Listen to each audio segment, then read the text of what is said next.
ni SPO3 Danilo Ricod, ti may nga investigador iti daytoy nga kaso. Babaen iti nainget nga pinag-inimbestigar da. Naamuan iti husto nga sospek, babaen iti iskopeta nga nasarakan dagiti kaming iti kapulisan, iti mismo nga crime scene. Kendi sinapataan nga testimonya, iti may nga testigo. Napagamuan nga kuka iti managan, iti Henerio Canoy, Ibene, alias Abusaya, 35 ti tawen na. Dati a membro iti soldado, agnay iti Puerta Real, iti ili a Santo Domingo. Kapuken data, napagamuan iti husto a sospek, anang papatay kinti biktima ani Flores. Bagi 26 iti gabi na madamagam nga pagpatpatrolya di adwa ni PO3 Romeo Capin, PO2 Joey Pagolan, kini PO1 Ryan Haramilio. Dama kami nagpatpatrolya diti Eastern Barangay. Iti diwan di magna kami di kalsada iti Barangay Gumugong. Adda nakita mi nga lalaki nga agtatakder iti asideg ti Arwangan da Gabino Pilien. Kahit hindi kasideg kami iti ayan da nga lalaki, pinaka na kami sa nagpaakayat. Imbaga na nga adda kadwak nga adda minalo da dita. Dinunta ko nami dinunta ko nami. Imbaga na nga di asideg iti kakayan. Kahit hindi naman nga kasadyay, napang kami nga sigod. Pang kami nga sigod din, di imbaga na nga lugar. Na biniko mi, di tao nga imbaga natin, imbaga na nga nagan, di Marian Flores. Nga girlfriend na kano. Iti kunana kanyami di. Di kuan di kami biro-biro, awam iti mabiro kami nga tao di jay, nabayag, puka-pukaw kami ta gabi, puka-pukaw kami nga daw awan. So nga, hindi awan tayo makita mi, nagkuha kami nga pami-impagas ni kwa, di tao nga kunak, dadonog tiyan ti rupa na. Di tao nga di jay ni Michael Donato, pami-impagas di jay Tolentino Clinic and Hospital di Santo Domingo, Ilocos. Kahit hindi naagasan na yun, di magas kami dito yung police station. Nangala kami ti kadwami nga daduma sa flashlight. Di jay nakasisingin nga di jay. Flashlight, napang kami nagsawak-sawak di jay. Aging ti mga alas 12 nga tati gabi. Hindi diwat na pamilat nga makita mi. So nga nagsubli kami dito yung police station na yun. Di kabigatan na, agsapa mga alas 6. Napang kami manidyayen ni Michael Donato, kadwami pilaeng. Kadwami manisona nga napang nagbiko-biko di jayen. Aging gakam nga tati ko di jay, ti alas 8 ngayon di sabay na nga gawid kami. Ti yan tinakapasamakan na nga kubo. Adda nakita mi nga ko di jay, nga short pan. Short pan ganda jay ko ti cellphone. Sa hindi ko anja adayo na basit, mga more or less 500 meters nga ta, di yan ti kubo. Adda iskopeta nga nakita mi. Di jay, iskopeta. Nagtugto, inalamin di jay, kinakaming mo iskopeta. Tultuloy kami mga, nagpasya nga bigbi-ko kain. Gana ti mga alas 8, awam melengen, so nga nagsubli kami ti police station. And turn over mi kay nag-sumako nung agjutin. Dati imbagak idi ken ni TCOP miti ni apo Captain Tabula. Isumet imbagak kanya ni napasama nga report nga kasi sir kasto-kastoy kun nga sa sige ipamunta baunek tuman dagi sumbla nga duty nga mapan punta diyaeng na. Idi kuha sabay nga gawid kami bagami pa nga pag-amucho ken ni kan sir. Tatang ni Wawen nung naganak kanya na damagin ko no ang mga di may balaydan. Maraming hasta. Yung tinawagan da. So nga may met ni father na nagkikadwada ka nag-Jason ako nung ajotin. Kadwada nga nagkipagbiro. Aging gana nga nabiro kanda iso na di jay inuna sa amin.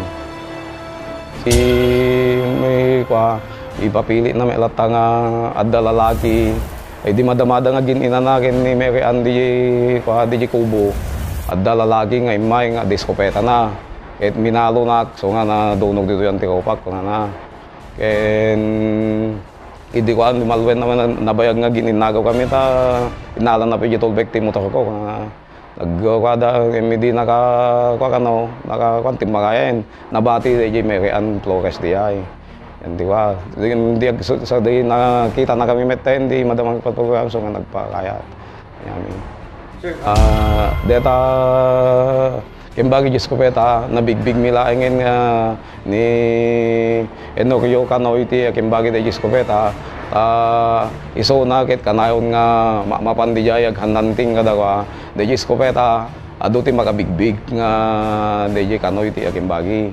Nagiti kakakuba na, kaya nagiti taga dito yung San Ildefonso, mabigbig da DJ nga iskopeta nga, so na nga talaga ti kimbagi. Kaya hindi nadamag na nga namami nga so na ti kimbagi da yan. Ni Enorio Kanoy bigla nga nagpukawen. So nga kami nga nakitaan na ni Pudidin. Napasama kay. Awam met ti makunada di memo no napananna kunadaan. Di meling di mabagada kanya di kuan kay gilat ati imbaganan. Pimano melata nga din bagbagati na panandang. Awan ti dati nga record na ditoy ngem ti damdamag mi segon di naggapuan na di pagte ti Mindanao sa ada record na di ay. So nga imay nagpak ni dito Santo Domingo, Pertarial. Sa isaw na ke ex-army, so na. Inlaw lawag met ni Dr. Ronald Remigio Tobias, iso mismo iti ng autopsy ken ti biktima. Dita nga napagamuan nga saan nakinaig iti data nga kanito iti biktima an Flores. So, dati inyag na nga biktima ti February 26, 2009. Inyag na dati iti mga alas 7 pasado ti rabi for autopsy. Kaya dati nga biktima ket napapati nga natay nga nasarakan da di gungugong. Kaya dati ket nakita dati mga 120 ti malem. Kaya dati ket napapati nga namalmalo kaya narik. Tatati autopsy findings di insang peda dati biktima ket nabayag nga natayan ta simikil di baginan kaya dati darang rumrumuar ti jay ngiwat ken jay kanigid nga lapayag. So ti autopsy findings mi datoy dati pasana ditoy puun ti lapayag ti left, da pasana ditoy left zygomatic area ken dati dakkel nga pasana ditoy anti tiyan, bale parte natin anti liver di jayan kaya nado di kitay gas-gas ado pa di kitay pasa-pasa ti daddo mga parte si bagina. Based ken di autopsy findings ko, ti immediate cause of death na dati cardiorespiratory arrest. Ti antecedent na dati yan craniocerebral injury with blunt abdominal trauma. Ti kaya nasawan di blunt abdominal trauma ket dati damage, internal damage diyan ti tiyan na possibly di liver, kaya mati nakakita ti dakkel nga hematoma. Gaputa mapapati nga dati ket na rape, in-examine mi ti private parts na dati biktima ket nakita nga dati old nga hymenal laceration na di 7 o'clock position. Ang fresh dati nga hymenal laceration. Kaya nasawan dati ket maybe previously ket yung nabayag nga pa na dati na pasama kanya doon. May panggep dito iti babae nga managan Mary Ann Flores nga mapukpukaw. Kaya tata na pang kami nagsawar-sawar dito barangay Gungugong San Ildefonso, Ilocos Sur. Kaya dito mimet nga nakitan. Dito birbiroken da nga taon nga managan Mary Ann Flores. Ngem nakita mi isonan nga awanen ti biyag na nga nakaiddayan ti kaunasan ditoy asideg ti karayan ti barangay Gungugong San Ildefonso, Ilocos Sur. Bali deti bado na nakita mi napuno ti dara. Tapos detoy awan ti short pan na naka-underwear lang isona idi. Second ken detoy boyfriend na nga ni Michael Donato. Napanda kano idi naggapuda di Puerto Santo Domingo, Ilocos Sur.